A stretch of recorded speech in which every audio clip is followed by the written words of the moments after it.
this going on page 42 when we are done. All right, so we've talked about what rational functions are. We've actually already talked about vertical asymptotes and holes. We're just adding some limit statements and adjusting some things a little bit just to go a little deeper into it. So some things we know, since we're dividing by a polynomial, then we have restrictions on the domain, and they both occur when the denominator equals 0, so we have to know how to handle them differently. So let's look at these vertical asymptotes and holes here. So here are some things we already know. We know that a hole occurs when the factor in the denominator cancels out with factors in the numerator.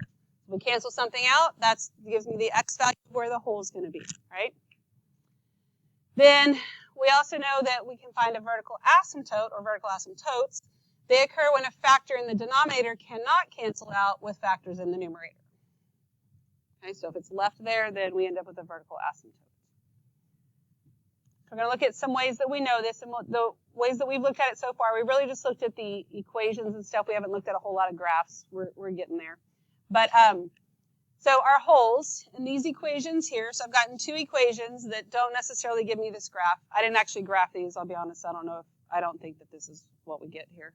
Actually, I can tell you for a fact, neither one of those, now that I look at it. So this is just a random graph that we'll get to in a second. But both of these have a hole at x equals 1 because I can cancel these out right here.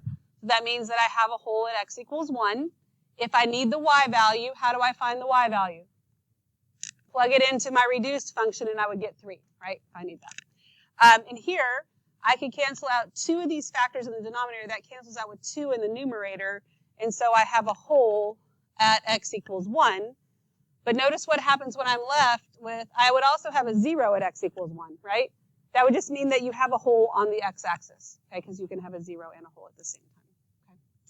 All right, so then here's a graph, and I don't know, up here it's probably hard to tell because it's just kind of teeny tiny, but maybe it's easier to see on your paper, that you literally have a hole in your graph right here, right there at 1, 3. So at x equals 1, and then the y value there would be 3. And the graph above has a hole at x equals 1. It tells us that. So then we talk about limits. The limit as x approaches 1 from the left, what's that limit? What is y approaching as I approach 1 from the left? 3.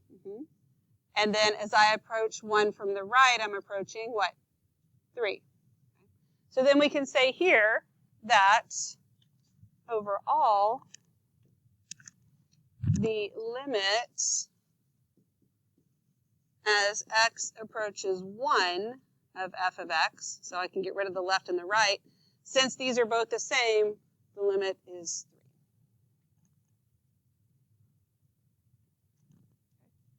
3. Everybody okay with that? All right. So then back up here. Our vertical asymptotes. So here I have nothing to cancel out in the first one, but so that leaves me with this. So I have a vertical asymptote at x equals 1. Here I can cancel that out with one of those in the denominator. So my first instinct is that, hey, I have a hole at x equals 1. But I also have a vertical asymptote at x equals 1, and I can't have both at the same time. So when that happens, what you really have is a vertical asymptote there. Okay. So we have a vertical asymptote there at x equals 1. And then it tells us the graph above has a vertical asymptote at x equals 1. We know that. And we're going to look at the limits here. So the limit as x approaches 1 from the left is what? As I approach 1 from the left, what's y approaching? Negative infinity. And as I approach 1 from the right, I'm approaching positive infinity. So that means the limit as x approaches 1 of f of x here. Are these two the same? No. So then what's my answer? Does not exist. And don't put equals because you can't equals does not exist. What questions you got? All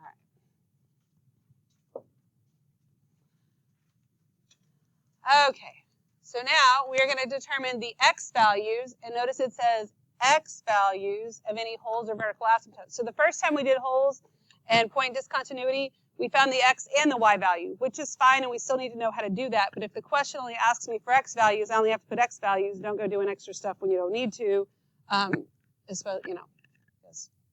might as well just do what you need to do. So if I look at A here, I know that I can cancel these out right here.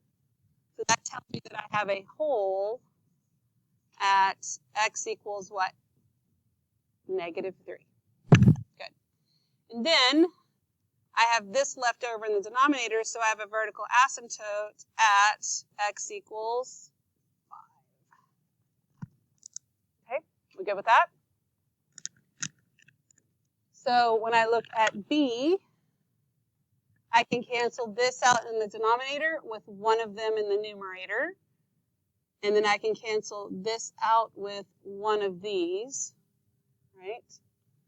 So I have a hole at, so I canceled out the x minus 2, so at x equals 2 and -1, right? Vertical asymptote, left over with this right here, at x equals -1. Can you have a hole in a vertical asymptote at the exact same spot? No. So when that happens, notice these two are the same. When that happens, what you really have is just a vertical asymptote, and you don't have that even though we canceled it out. So you don't even have to write it first, but if you do that, because that might happen, because hey, these are what I canceled out, there's where my x values are, and then once you put your vertical asymptote, you need to realize that you can't have both. Okay, we good?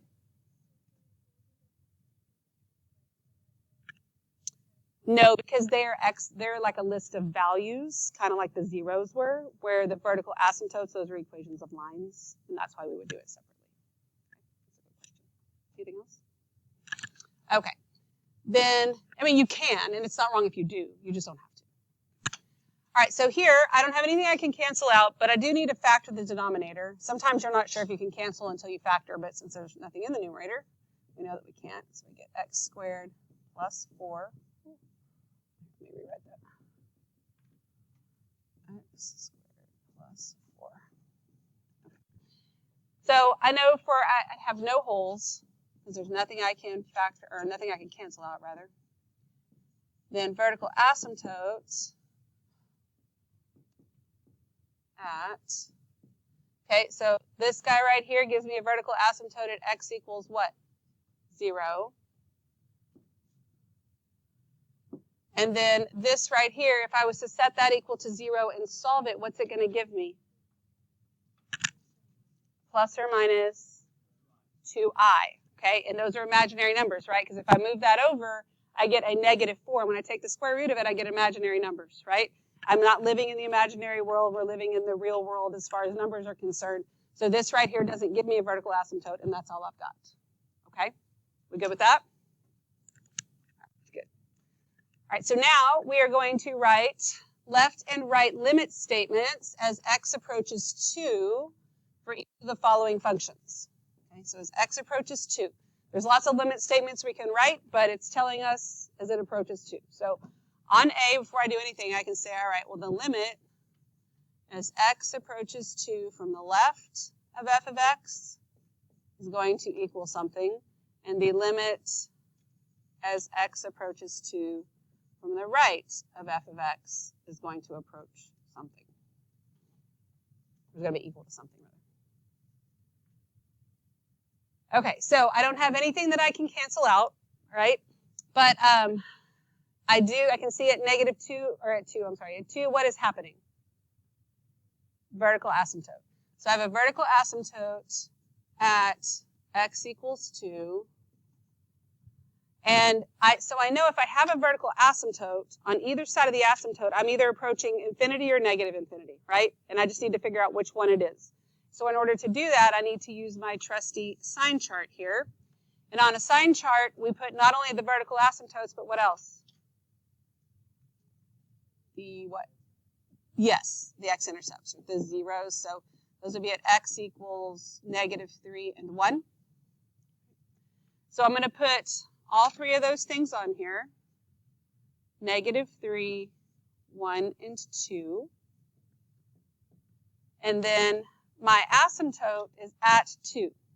Now, here's the deal with this sign chart. I'm not being asked to solve an inequality. I don't care about the whole graph and where things are positive and negative. All I care about is right around that asymptote. So technically, I could just put the 2 on the number line. But it's really better if you go ahead and put the zeros. We're not going to fill in this whole thing because all I care about, again, is what's on either side of that asymptote. But here's the thing. If I want something to the left of -3, I can pick -400 if I want to, and it'll work out just fine. If I'm picking something to the left of -2 and I pick -400, it may not work out okay depending on what's happening here. So I want them here so I know how far I can actually go. You with me on that? So I know that when I pick something to the left of 2, -400 isn't something I should pick. Like 1 and 1/2, or 1.5 is basically what I should go with. Does that make sense to you? So they're there just to kind of help me, but I don't have to actually do all those signs there. So then here, I'm going to pick 1.5, and I'm going to substitute it up here. 1.5 minus 1 is positive, then negative. So this is negative overall. And then I'll pick 3, or here I can pick 400 if I want to. It doesn't matter, but I'll go with 3. And that gives me positive, positive, positive. That's positive overall. So what that tells me is, since there is an asymptote there, this is what it basically looks like on either side. And that's going to help me fill in my limit statements, right? Because as I approach 2 from the left, my function is approaching -infinity. And as I approach from the right, it's approaching infinity. Okay. Everybody okay with that? Any questions? All right. So we're still doing, it's a totally different question, but their limits are the same. So the limit x approaches 2 from the left of g of x, and the limit as x approaches 2 from the right of g of x.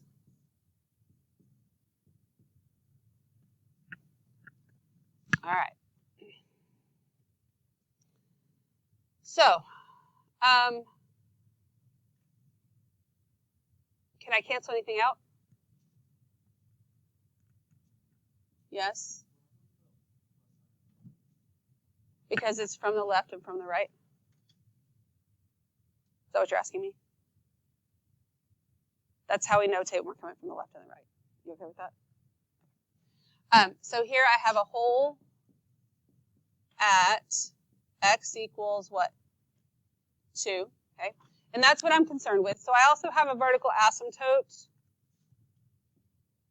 at x equals 3, and I have zeros at x equals -4. Because if I was going to do a number line, I'd need to know all that stuff, right? But let's think about if I have a hole at 2, and that's where I want my limit. I'm approaching from either side. If I have a hole, let's go back and look at this one.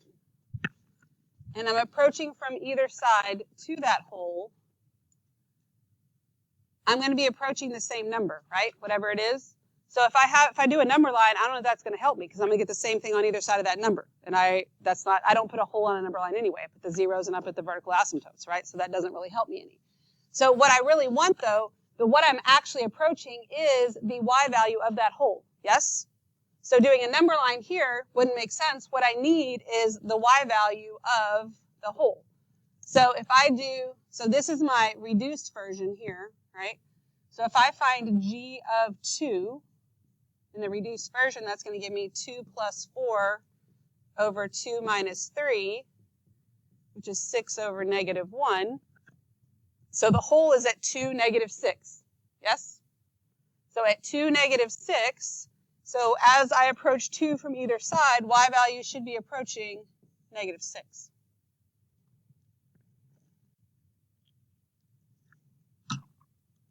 So number lines for asymptotes, to figure out what your limits are, you just need the y value to figure out what your limits are if it's a hole. Okay? All right, so let's look at this next one. So I can cancel this 2 out in the numerator with one of them in the denominator, right? Which makes it look like I have a hole at x equals 2. But then when I take further look into the numerator, I have vertical asymptotes at x equals 2 and x equals 1. Can I have a vertical asymptote and a hole at the same place? No. Which one takes precedence? The vertical asymptote. So this guy, you just mark him out. Not really a hole there. It's the vertical asymptote. And even though I have 2, I am only looking for the behavior around where x equals 2. So I need the limit as x approaches 2 from the left of h of x, and the limit as x approaches 2 from the right of h of x. Now, since that is a vertical asymptote, I have to do a number line. On my number line, I am going to put the asymptotes and what else? The zeros. And so I have a 0 at 4, right? So I have 1, 2, and 4 that I need to put on there. 1, 2, and 4. And although I put all 3 of those things on there, I only care about what's happening around 2. Right here. There's my vertical asymptote. So to the left of 2, I'm going to pick 1.5. Okay? So, and I'm going to put it in my reduced version here. So 1.5 minus 4. Actually, y'all go ahead and do the number line on here. Make sure you understand how to do number lines without me talking you through it.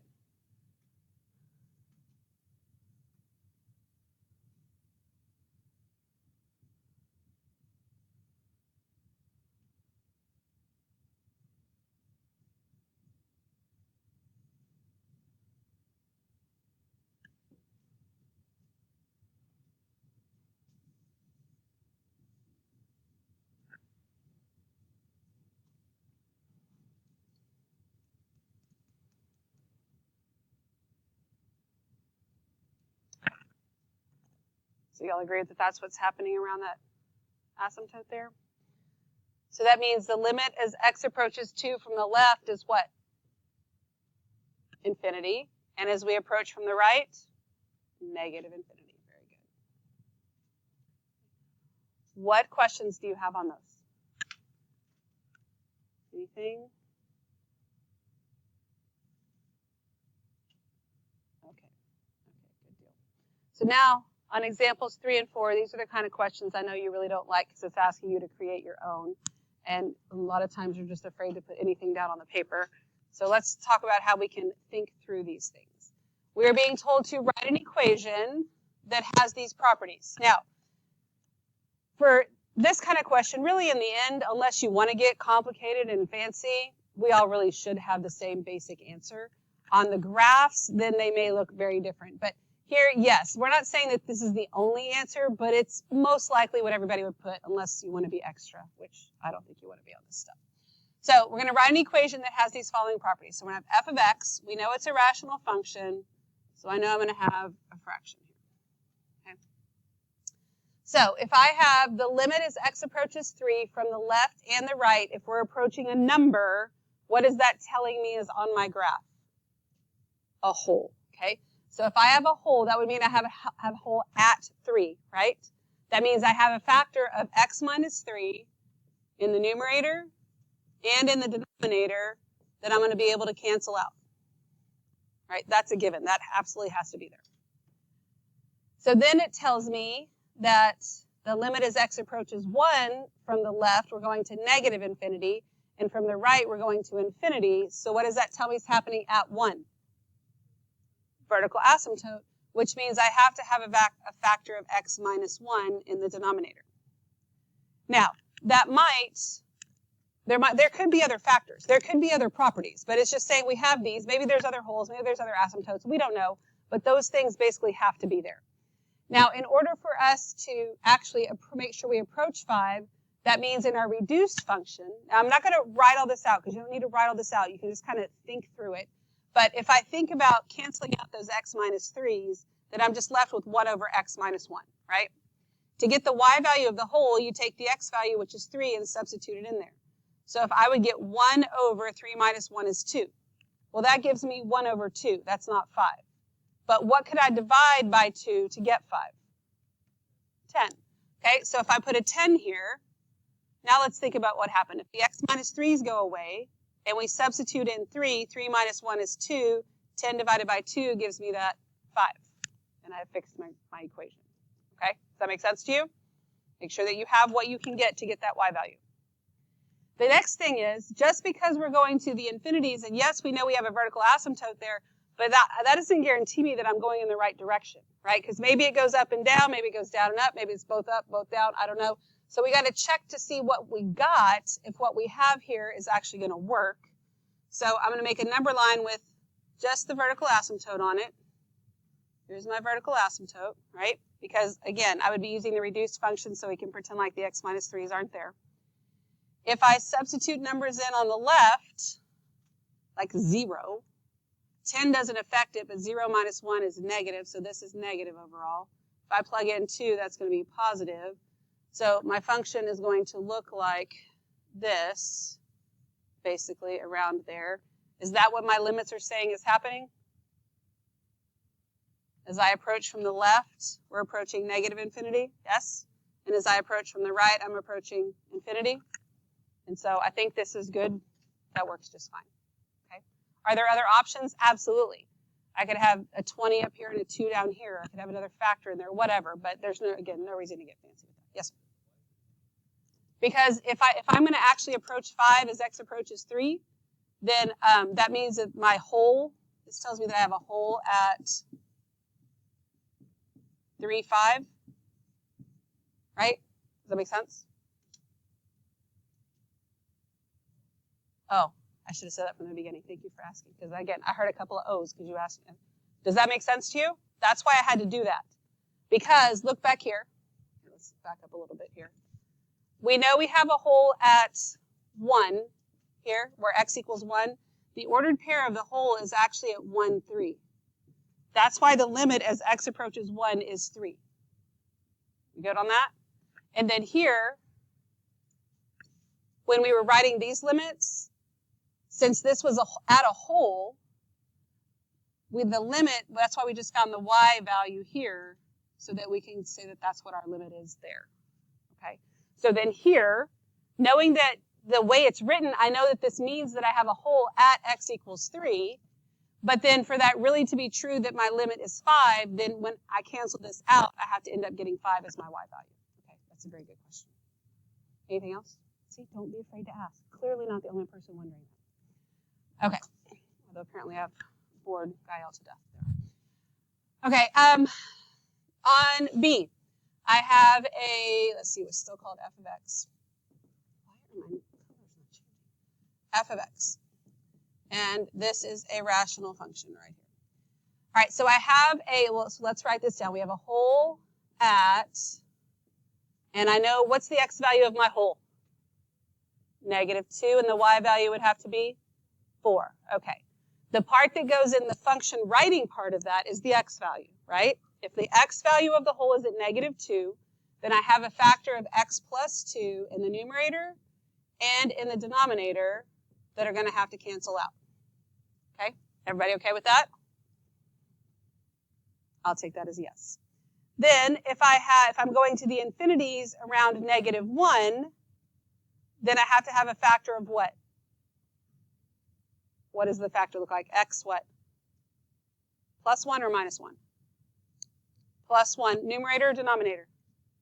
Denominator. I'd have to have an x plus 1 down here. Any questions about where those 3 factors came from to just get us started? All right, so now I got to make sure that a couple of things happen correctly here. That when I substitute in -2, I should get 4. Well, remember again, and if you want to rewrite it, you can, but we're just going to ignore the x plus 2's and think about putting it into 1 over x plus 1. So if I substitute in a -2, 1 over -2 plus 1, what's -2 plus 1? -1. So 1 divided by -1 does not give me 4. What divided by -1 would give me 4? -4. So I can put a -4 out here. Then I can try it again just to make sure I got my mind wrapped around it right. I'm ignoring the x plus 2. I substitute in my -2, right? So I get -4 over -2 plus 1. That's -4 over -1, which would give me 4 So I feel like that part's right. Okay? We good with that? All right, so I still need to check something else. My asymptotes, right? So I need to do a little number line here. And on that number line, I'm going to put that -1. Well, thank you. I'm not talking to you. I don't know why Siri always thinks I'm talking. All right, here we go. So to the left of -1, can put in like a -2. Now remember, you can use the x plus 2 factors in there. It's just more you have to think about, but we can just ignore them. So I know in the numerator that -4 matters, so I get negative. If I put in a -2 down here, that's negative, so that's positive overall. If I put in 0, that's going to give me negative in the numerator still, positive in the denominator. That's negative overall. So this is what is happening currently in my function. Is that what the limits are saying? No. The limits are saying that we're going to positive infinity on both sides. So what I want is this, okay? Not what I have, but what I want. That's what's called togetherness, okay? Around an asymptote, if both sides are going to the same place, either infinity or negative infinity, we have what's called togetherness instead of being opposite. So you get the tangency. Remember how things bounce, okay? You get tangency when you have a factor in the numerator that has an even exponent, just like we did with polynomials. To get togetherness, you have a factor in the denominator with an even exponent. So if this asymptote here is at -1, if I make this squared, then they're both going to be positive on either side of it. That's kind of where then you get your togetherness. Okay, so that's where that comes from. So now this works. But here's a problem. Since we just changed something, we need to go back and check this one right here. Because now, if I ignore my x plus 2's and I substitute it -2, well, -2 plus 1's a -1, but I'm going to square it, right? So then doesn't that become a positive 1? So now you have -4 divided by positive 1, which is -4. So what really needs to go in here is a positive 4. And we had to go back and change it because we changed the function. Okay? You with me on that? So it's not really like, well, we should have waited until the end to check it. Well, if we waited until the end to check it, it might have affected the bottom part, and then we got to go change that again. Okay. Everybody okay with that? We good so far? Okay. The graphing part that you have to come up with, way less thinking than you had to do with the equations themselves. Okay. But I know the first time I had y'all come up with a graph on your own, nobody wanted to write anything. But you have to put something down on the paper.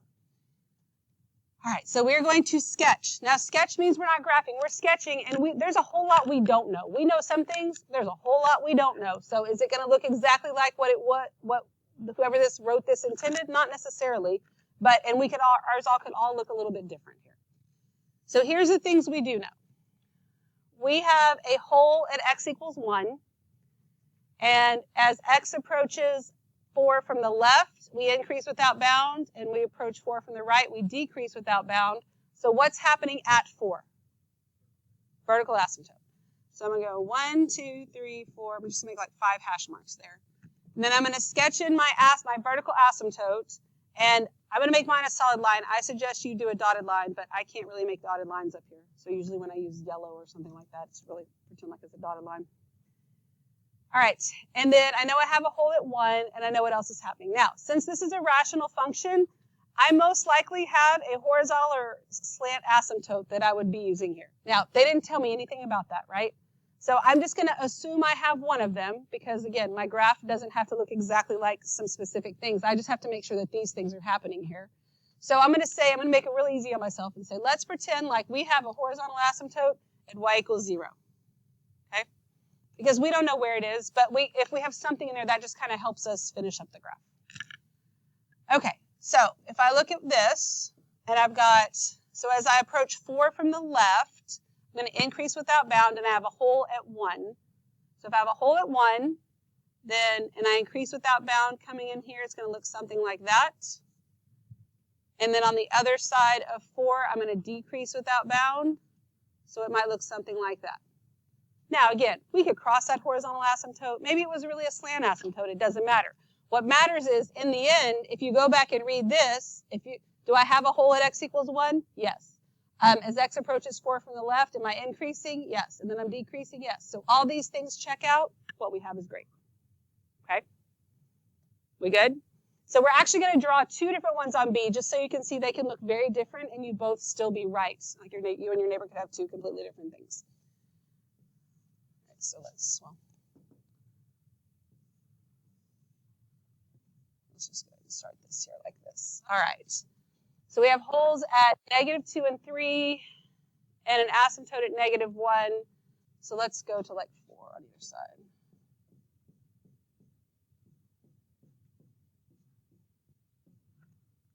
Okay. So vertical asymptote at -1. Just go ahead and do that on both of them. So on the first one, let's go ahead and let's just say that, hey, we have a vertical or a horizontal asymptote at y equals 0 again. Because again, we have no idea, but it'll just give us something to use for a graph. Okay. So then I know I have holes at -2 and at 3. But as I approach -1 from the left, I'm going to decrease without bound. So if I have a hole at -2, I could say it would probably look, it could look something like that. Would you agree with that on the left-hand side? And then if I have a hole at 3, and I'm going to decrease without bound again, then it might look something like that.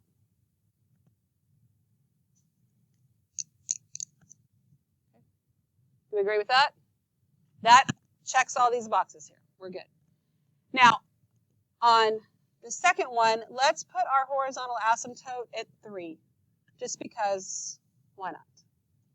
Okay? Just because I want to show you it's going to look totally different, but it's totally fine. So I still have a hole at -1, I'm sorry, at -2, and I'm decreasing without bound as I approach this. So here, if I do this, oops, I can have my hole be something like that, right? And then when I'm coming from the right, I have a hole at 3, so it might look something like that. So that looks very different than the first one, but both of them have holes where we're supposed to have holes, and I decrease without bound on either side of the asymptote, okay? So this is just make sure you have those things fulfilled and you're good, okay? What questions you got? You good? Awesome.